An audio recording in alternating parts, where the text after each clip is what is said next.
Alright, what's going on, guys? So, you've probably heard the news by now that Epic is involved in a huge lawsuit against Apple and Google over Fortnite Mobile, and millions of 12-year-olds across the globe are joining them in this noble battle of which multi-billion-dollar corporation can be slightly less terrible than the other one. It's a bit of a gaming revolution, if you ask me. So I wanted to do like a little simple breakdown of what's going on here because it can be a little bit confusing, and I'm kind of torn in between the two in this, you know what I mean? I think both parties have a valid case, but we'll come back to that at the end. First, let's take a look at, basically what happened here, right? I'm going to try to explain it in simple terms. I don't want to get too technical with all the legal aspects and everything, but if you guys didn't know, Apple and Google both take 30% of all profits from all apps sold on their stores.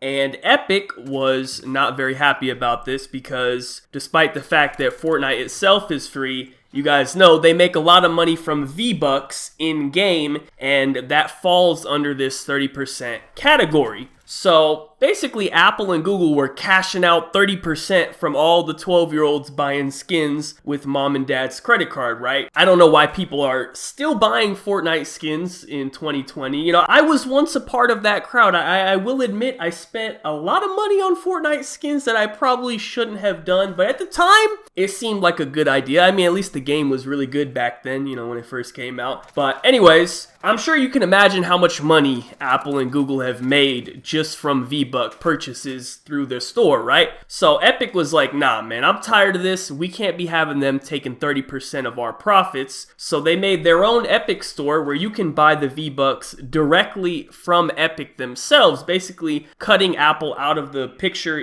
kind of taking away that middleman and taking away that 30% that Apple would normally get. So Apple was like, hold up, wait a minute. No, I don't think so. You're not about to do that to us. So they completely removed Fortnite from the App Store. So I believe the way it works now is if you already had Fortnite downloaded, you can still play it, but anybody that deleted it or never played it, I don't know who these people are, but if you've never played before, you actually cannot download it now. And shortly after Apple did this, Google did the same thing for Android as well. So then Epic responds almost immediately to this by releasing like this, I don't want to say propaganda, but like it kind of like has that sort of vibe, but they released like this whole video against Apple saying how they are basically like a monopoly and they don't like them, and they're dropping like this huge lawsuit against them, basically showing that they kind of had this all planned out. It wasn't just like randomly happening. Now, I want to touch on this aspect of it real quick because people are acting like this is some 200 IQ genius play by Epic that they tricked Apple into doing this. Not really, you know what I mean? Because obviously Apple was going to remove your game when you are blatantly breaking their terms of service. It doesn't take a genius to figure that one out. Like, what did you expect they were going to do? Just let you bypass their 30% cut and just do nothing about it? Like, oh, you know what I mean? I guess Epic just outsmarted us. Oh, well, I guess there's nothing we can do. Like, obviously they were going to do something, and the most logical thing would be stop you from doing that, right?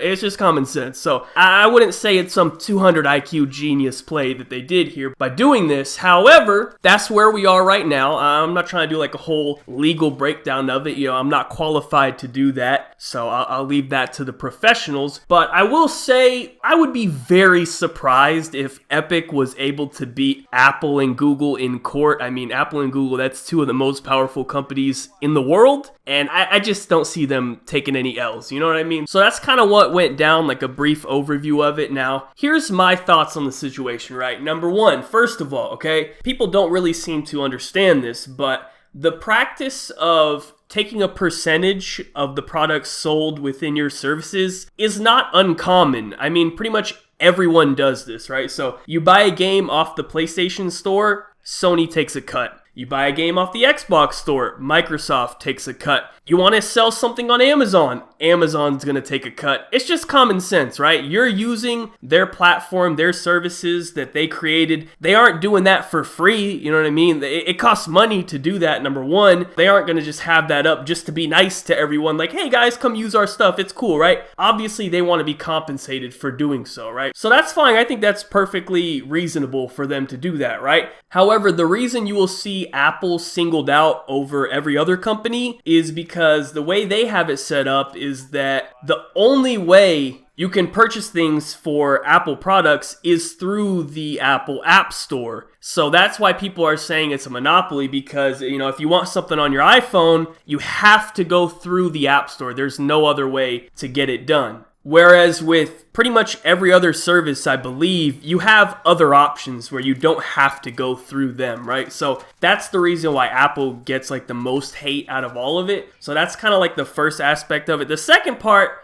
I just don't think it's that big of a deal, right? I think it's perfectly reasonable for a company to take a percentage if you're using their services. I do think that 30% is high, but if you look around the industry, 30% seems to be fairly normal because Google also takes 30%, Sony takes 30%, Valve takes 30%. So it's not like 30% is some crazy number they came up with. I still think it's high, you know, but at the same time, what are you going to do? You know what I mean? So I think both sides have a case. Apple definitely deserves some compensation for their services, but at the same time, I think it's fair for game developers to feel that 30% is a little bit too much, right? I think that's probably the most reasonable take you'll find on this situation. I just don't like kind of how like Epic is pretending like they're like the little guy, right? Like they're just this tiny little developer standing up to the big bad Apple. Like, you know, they're like a company of the people, right? They represent all of us. Like, no, we're talking about a multi-billion-dollar company here. They want to increase their profits. Simple as that. That's the goal, right? You know, whatever else they say or whatever else comes out of this, sure. But at the end of the day, companies want to make money, right? So let's not forget that, you know? I don't like how they're pretending like, oh, they're like this good person or whatever, you know what I mean? Obviously they're not a person, but you know, you get what I mean, right?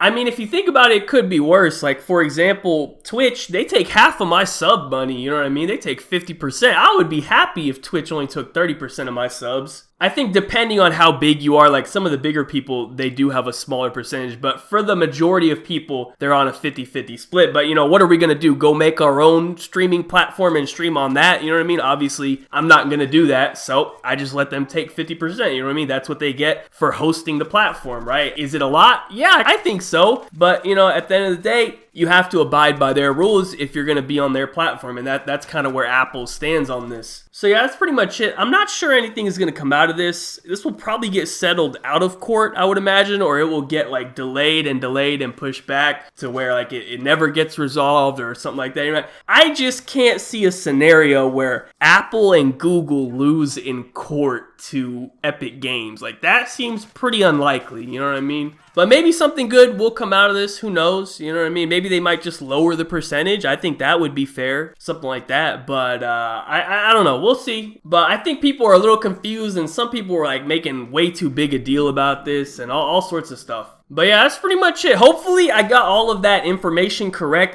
I tried to do a good amount of research on this one. I wanted to make sure I had all the facts correct because it can be a little bit confusing, I guess. But if you have anything else to add to the situation, I know I didn't go into like the most detail with it, but I just wanted to kind of give like an overview of my thoughts on it. But if you have anything to add, feel free to leave it in the comment section down below. That is pretty much it for the video. So thank you guys so much for watching. Be sure to leave a like rating if you enjoyed. Subscribe if you are not already. Follow me on Twitter. Links in the description down below. Other than that, have a good day and peace out.